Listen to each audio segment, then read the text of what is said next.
नमन तुझ आंबे करुणा प्रारंभ दफावरी ठाप तुंतुण्याचा दफावरी ठाप तुंतुण्याचा शैर हा महाराष्ट्राचा प्राण शैर हा महाराष्ट्राचा प्राण शिव प्रभू जगत गुणगान जी जी जी राजी शिव प्रभू जगत गुणगान जी जी जी राजी तमाम मराठी माणसांच्या मनावर गेल्या 400 वर्षापासून अधिराज्य गाजविणारं छत्रपती शिवरायांचे ज्वलंत स्फूर्तिदायक व रसाळ चरित्र सादर करताना मला आज मनस्वी आनंद होत आहे.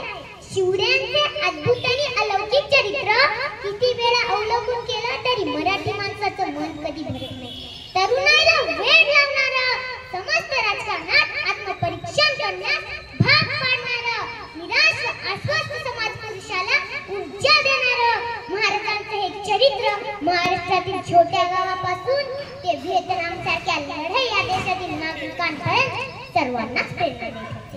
एकाच व्यक्तीच्या अंगात किती सद्गुण आणि कौशल्य असावी याचं मूर्तिमंत उदाहरण म्हणजे शिवराय होते. ज्या काळी शिवरायांनी हिंदवी स्वराज्य स्थापनेचा विडा उचलला त्या काळी दिल्लीच्या मुघलांचा सुवर्ण काळ होता. विजापूरचे साम्राज्य बलाढ्य होते. तरीही शिवरायांनी स्वराज्याचे स्वप्न प्रत्यक्षात उतरविले. शिवरायांना कोणी अवतारी पुरुष म्हणून अथवा अन्य काही मानो परंतु त्याचे व्यक्तिमत्व एक अजब रसायन होते.